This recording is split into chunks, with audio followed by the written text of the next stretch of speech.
Hello everyone. Today we're going to go ahead and we are going to do an overview of what the industry is.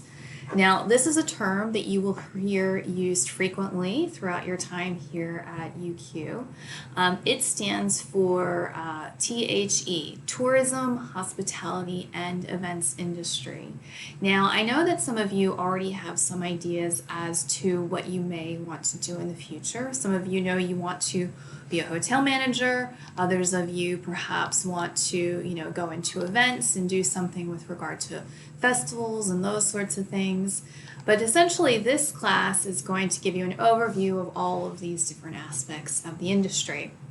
Now, first I want to start off with talking about the two terms hospitality and tourism. So there tend to be quite a bit of overlap between these two terms. Often they are sort of an umbrella term for lots of other terms within our industry. It's very hard because a lot of people will say, oh, tourism, and then think of everything underneath of it. Some people say hospitality and everything underneath of that. So let's just start with two basic terms. So first we have tourism. When we talk about tourism, and we'll get into this definition a little bit more, but basically we're talking about the short-term movement of people away from their normal residence. And we'll get into a little bit more detail about that. But basically, tourism, you're dealing with some kind of tourists, so people away from home. This is different from hospitality. So hospitality is the provision of food, drink, and accommodation away from home. However, I want to point out the fact that if you think about a lot of the restaurants that you go to, or bars or cafes, a lot of those are local people. So it doesn't necessarily mean that it's far away from somebody's home.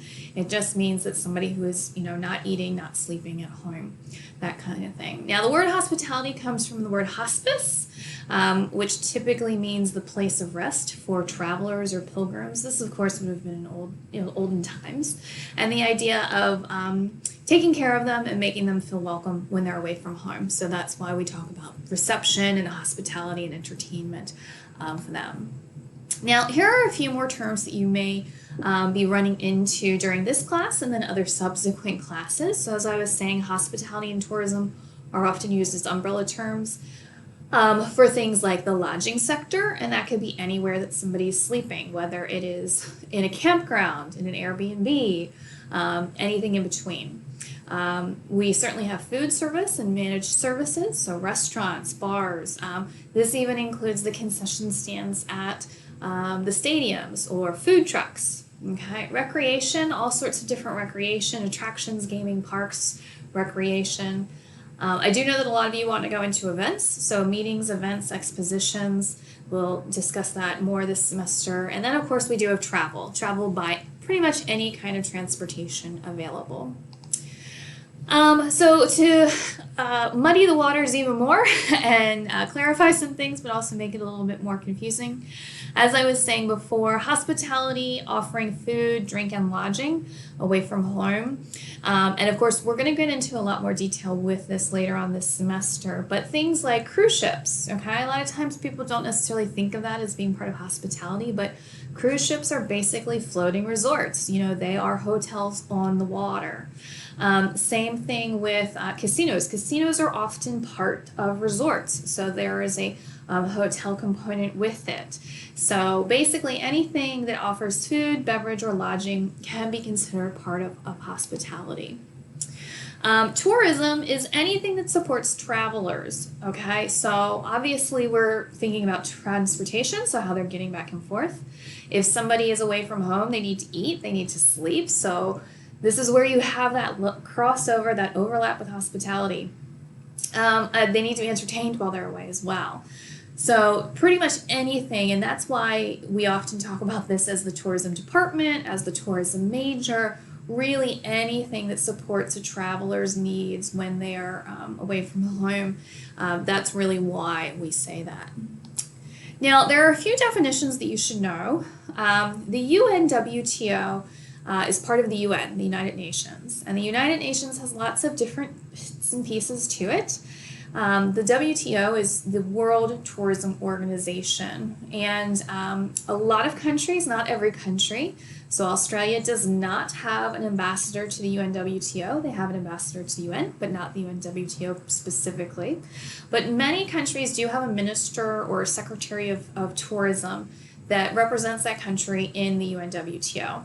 And the UNWTO deals a lot with promoting tourism globally.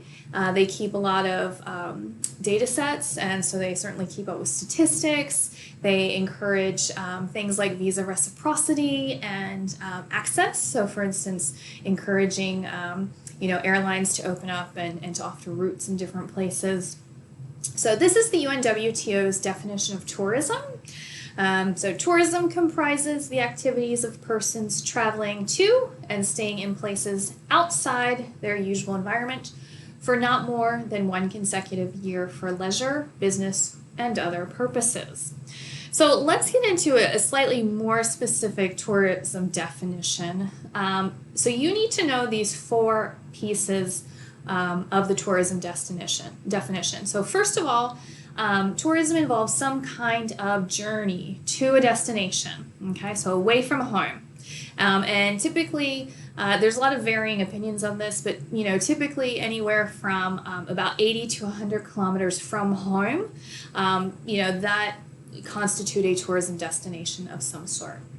The second part is that it involves some kind of stay. So, somebody's going to a destination, they're staying there, they are, utilizing some kind of accommodation. Now, they might be staying with friends and relatives, that's fine. They might be staying in an Airbnb, so it's not an official hotel, that's fine.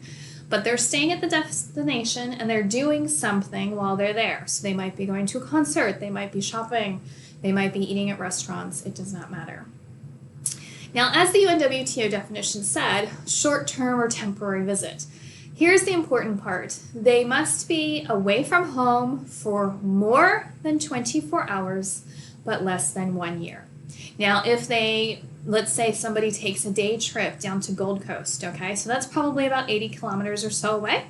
So somebody goes down to Gold Coast, they go to Movie World, they eat, they have a good time, they come back here. That is a day trip because they're gone for less than 24 hours. Now, if they make a weekend of it, then that is tourism. And it has to be less than a year. So that's how we say temporary and short-term visit. And then visitation has to be for purposes other than taking up permanent residence or employment. So if you're going somewhere to take on a job, or if you're moving somewhere, then obviously you are not a tourist. Okay, so that's the four pieces of the tourism definition that you all must be familiar with. We'll be going over that multiple times this semester, so you might as well get comfortable with it now.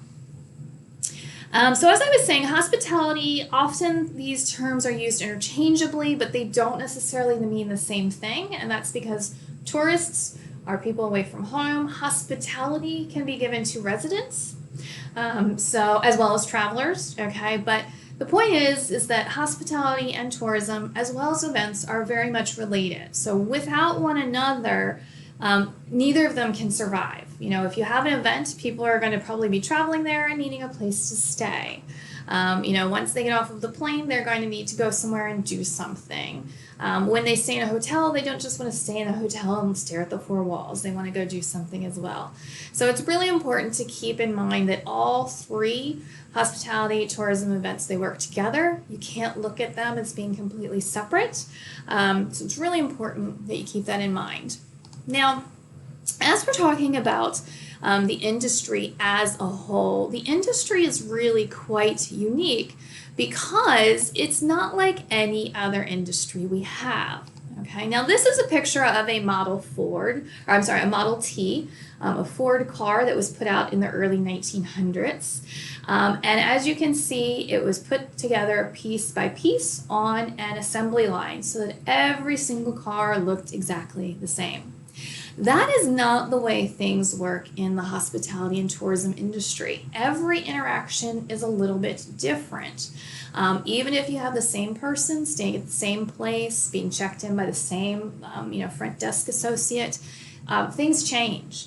And there are 4 words that you really need to get familiar with. And this is why our industry is so unique. Okay? One is what we call intangibility. So something that is tangible is something that you can touch.